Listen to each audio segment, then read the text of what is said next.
En Guinée-Conakry, l'opposition de nouveau dans les rues. Elle annonce la reprise des manifestations contre un troisième mandat du président Alpha Condé.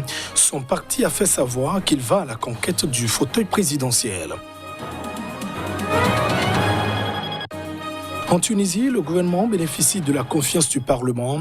L'équipe du Premier ministre Hichem Mechichi est composée de technocrates. C'est la deuxième formation en l'espace de 6 mois.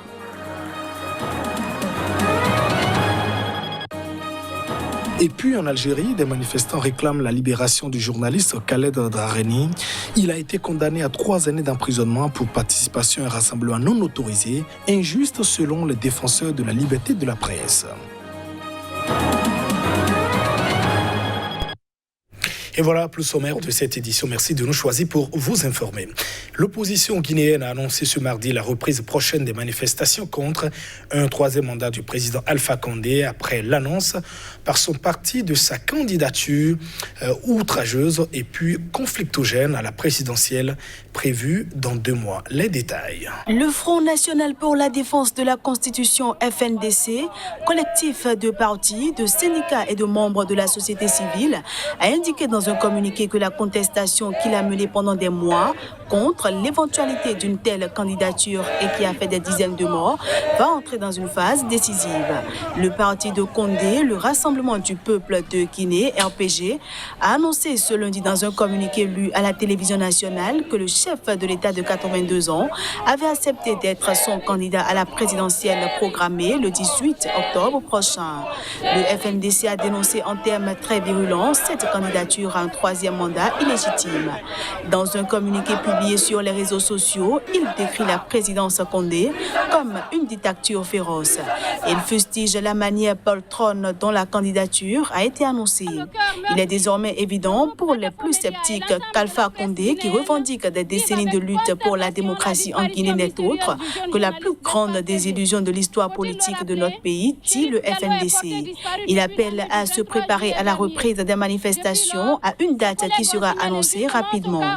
Le FNDC a fait descendre à plusieurs reprises les Guinéens massivement dans les rues depuis octobre pour faire barrage à un troisième mandat d'Alpha Condé et à une réforme constitutionnelle qui lui permettrait de se représenter. La contestation, plusieurs fois durement réprimée, a fait des dizaines de morts. Le pouvoir a effectivement fait adopter une nouvelle constitution dans des conditions contestées en 2020. Elle limite le nombre de mandats présidentiels à 2, mais les partisans du président Condé soutiennent que son adoption remet les compteurs à 0.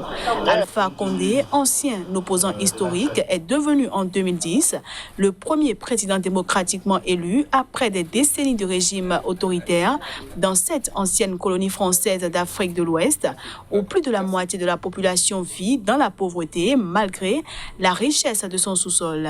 Il a été réélu en 2015. Ses opposants l'accusent de dérive autoritaire.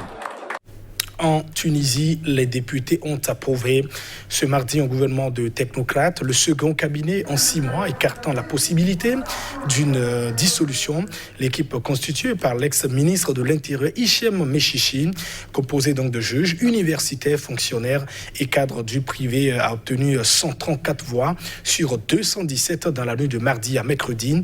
Je suis fier de ce soutien, a déclaré donc Hichem Mechichi à l'issue donc du vote, ajoutant que le gouvernement pourra donc avancer sur les problèmes économiques du moment, qu'il se trouve pris dans aucun tiraillement politique. Et autre précision à présent dans ce journal, le procès de l'ex-président soudanais Omar El-Béchir et 27 autres personnes accusées donc d'avoir pris le pouvoir par un coup d'État, c'était en 1989, a été une nouvelle fois reporté. Il doit donc avoir lieu le 18 septembre prochain. L'audience est ajournée au 15 septembre pour mettre en place les mesures sanitaires contre le nouveau coronavirus, a indiqué le juge environ 45 minutes après le début de l'audience. Dans une salle bondée où quelques rares personnes portaient des masques, plusieurs avocats ont immédiatement exprimé leur inquiétude quant au manque de distanciation physique, demandant le transfert dans une salle plus grande. Le début du procès a été retardé à plusieurs reprises depuis fin juillet. Ce procès est inédit dans le monde arabe où jamais l'auteur d'un putsch réussi n'avait été jugé dans l'histoire récente. Âgé de 76 ans, Omar El-Béchir a été destitué par l'armée en avril 2019 après des mois de révolte populaire. Il a comparu, de même que les autres accusés, parmi lesquels ses anciens vice-présidents Ali Osman Taha et le général Bakri Hassan Saleh, dans un box. Le président déchu, plusieurs des accusés risquent la peine de mort pour avoir renversé le gouvernement démocratiquement élu du Premier ministre Sadek Al-Mahdi il y a 31 ans, lors du 3e coup d'État depuis l'indépendance du Soudan en 1956. Et toujours au Soudan, les autorités du pays et puis les commandants rebelles ont conclu un accord de paix. C'est une étape cruciale pour mettre fin à 17 années de conflit au cours desquelles des centaines de milliers de personnes ont trouvé la mort. Un accord de paix historique a été paraphé lundi par les autorités soudanaises de transition et plusieurs mouvements rebelles afin de mettre un terme à 17 années de conflit qui ont fait des centaines de milliers de morts, en particulier au Darfour. Après des mois de négociations, cet accord a été paraphé en 2 temps lors d'une cérémonie à Djouba, au Soudan du Sud. D'abord par les mouvements rebelles du Darfour, où la guerre débutée en 2003 a fait au moins 300 000 morts et 2,5 millions de déplacés, selon l'ONU. Puis par le mouvement rebelle du Kordofan Sud et du Nil Bleu, où la guerre a affecté 1 million de personnes. Nous ne considérons pas cette signature initiale des protocoles comme une fin en soi, mais comme le début de l'engagement des parties à respecter et à mettre en œuvre l'accord dans sa lettre et son esprit. L'accord signé aujourd'hui est une bonne nouvelle et c'est un engagement de notre part ainsi que des autres groupes armés. Il a été signé pour le peuple soudanais qui a souffert des conséquences du conflit, de la destruction et du déplacement. Ils aspirent à la stabilité, à l'unité et à vivre dans la dignité.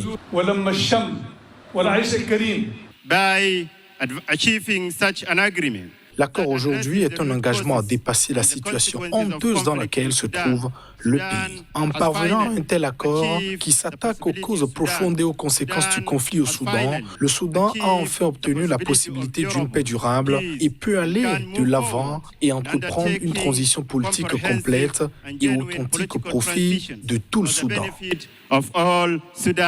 Pour célébrer le premier succès dont ils peuvent se targuer depuis la chute de l'autocrate Omar El-Béchir au printemps 2019, les dirigeants soudanais s'étaient déplacés en nombre à Djouba. Plusieurs pays étrangers étaient également présents. D'autres accords portant sur le développement du pays ont été paraphés avec des responsables politiques et tribaux de plusieurs régions.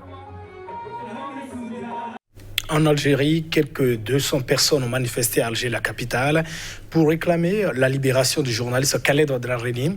Il a été condamné à 3 années de prison. Il est devenu un symbole de combat pour la liberté de la presse. Les manifestants, dont des journalistes, des avocats, des militants politiques et des défenseurs des droits de l'homme, se sont retrouvés à la mi-journée à l'intérieur de la Maison de la Presse, dans le centre de la capitale algérienne, la présence policière restant discrète. Ils ont scandé des slogans exigeant la libération de Khaled Drareni et de tous les détenus d'opinion. Notre présence et notre mobilisation est un devoir national. Soutenir Khaled et tous les journalistes, c'est soutenir la voie de la liberté, c'est soutenir la voie du droit, c'est soutenir le droit fondamental. On ne peut plus se taire devant cette injustice. Nous revendiquons d'une façon inconditionnelle et imminente la liberté de Khaled Drareni et de tous les détenus politiques et d'opinion, sans exception. J'aimerais exprimer une pensée à Khaled Drareni et le remercier parce que c'est extrêmement rare que la corporation se retrouve comme ça. C'est l'un des rares motifs qui ont permis aux journalistes de se retrouver. Donc ce sont des habitudes de lutte qu'on a perdues. Et la deuxième chose que je souhaiterais dire, c'est que ce geste, c'est pour dire notre indignation, pour dire que la condamnation de Khaled Drareni à 3 ans de prison ferme est juste scandaleux. Amnesty International demande que tous les journalistes, les médias soient libérés de toute entrave et qu'ils puissent travailler en toute sérénité et que tous les détenus d'opinion soient également libérés. Le 10 août, Khaled Drareni, 40 ans, a été condamné à 3 ans de prison ferme et à une amende de 50 000 dinars, soit 330 € pour incitation à attroupement non armé et atteinte à l'unité nationale. Il est poursuivi pour sa couverture le 7 mars à Alger d'une manifestation du Irak, le soulèvement populaire qui a secoué l'Algérie pendant plus d'1 an jusqu'à sa suspension en raison de la pandémie de nouveau coronavirus. Le ministère de la Communication lui reproche de n'avoir jamais eu de carte de presse professionnelle obligatoire en Algérie. Incarcéré près d'Alger depuis le 29 mars, Drareni doit être rejugé en appel le 8 septembre. Et cette ambition de l'artiste sénégalo-américain Akon, il a donc présenté à Dakar son projet de ville futuriste et durable. Akon City, il a d'ailleurs donc posé la première pierre à Mbodiène, située donc à une centaine de kilomètres de la capitale sénégalaise. Une de mes plus grandes motivations, c'est que quand je suis aux États-Unis, je rencontre beaucoup d'Afro-Américains qui ne comprennent pas vraiment leur culture. J'ai donc voulu construire une ville où un projet comme celui-ci peut leur donner la motivation de venir voir d'où ils viennent. Donc, quand vous arrivez d'Amérique, d'Europe ou de n'importe où dans la diaspora et que vous avez envie de visiter l'Afrique, nous voulons que le Sénégal soit votre première étape. Nous ne devons pas donner vérité aux Cassandres, aux oiseaux de mauvais augure, qui voient toujours de nouveaux projets comme des chimères. À Akon, nous avons pris l'engagement avec vous, avec vos partenaires, avec le chef d'État, le président Macky Sall, pour que ce projet soit réalisé dans les délais indiqués. Et c'est la fin de cette édition. Merci de votre attention. Au revoir.